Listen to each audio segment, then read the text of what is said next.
रविदास जी का पावन चरित्र तो सुना ही होगा। वो अपनी सेवा अपनी ही करते थे। उनके चरित्र में आप पढ़ लेना, बस नाम जप और अपनी सेवा, वो भगवान को समर्पित। इतने बड़े महापुरुष थे कि बड़े बड़े सिद्ध उनके आगे कार्य अपनी सिद्धि का नहीं कर पाए।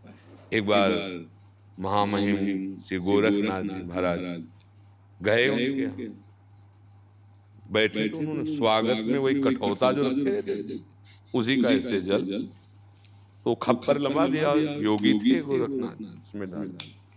अब उनको लगा कठौते का धोवन जल। कबीरदास जी के यहाँ जाकर रुके तो संकल्प से प्रकट हुई उनकी पुत्री कमाली जी थी। तो वह कबीरदास जी ने कहा कि रविदास जी के पास गए कठौते में उसका धोवन दे दे, तो इसको लाली इसको कहीं फेंक दो और धो के ले आओ। उन्हीं के सामने लिया का हो पी गए और फिर धो के। जब उनका ब्याह हुआ तो अपनी जब ससुराल में थी तो गोरखनाथ जी उस नगर में कालांतर में गए और कहा कोई दानी हो हमारे खप्पर को भर दे।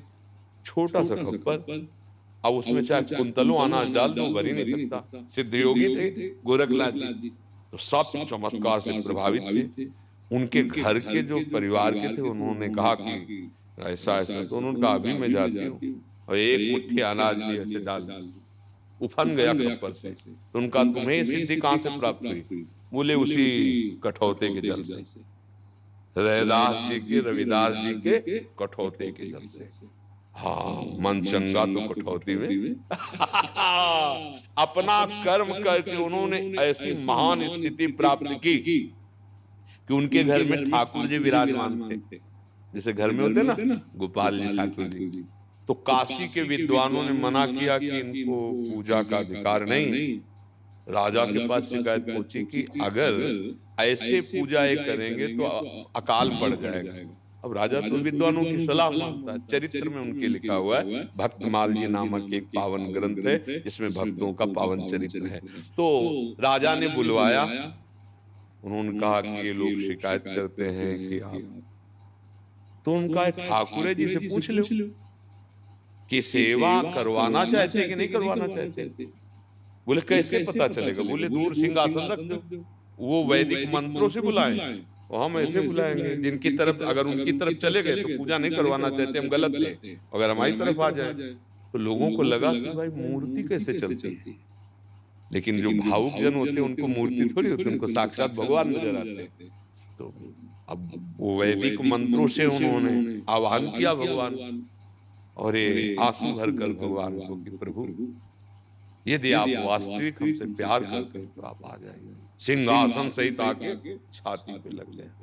तो ब्राह्मणों ने ये विद्वता पूर्वक सोच निकाली कि कुछ जंतुर मंतुर अपने ठाकुर में किए हैं। बुलाया आ गए, बोले हम अपने ठाकुर विराजमान करेंगे और फिर अगर आ जाए तो मानो आपको सेवा का अधिकार।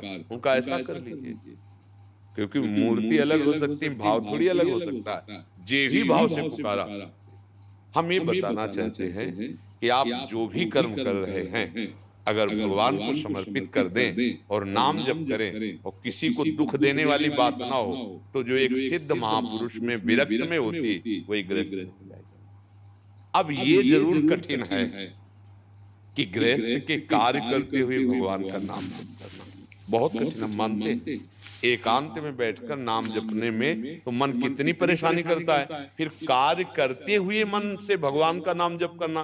पर अगर अभ्यास किया जाए तो जब युद्ध के लिए भगवान कहते हैं मामनुस्मर युद्ध से, तो इसका मतलब युद्ध से कठिन कार्य कोई नहीं है, हम नाम जप कर सकते हैं। तो हम नाम जप करते हुए राधा राधा राधा और जो कार्य करें वो प्रभु को समर्पित कर दें, उसी से भगवान प्रसन्न हो जाएंगे, उसी से भगवान मिल जाएंगे।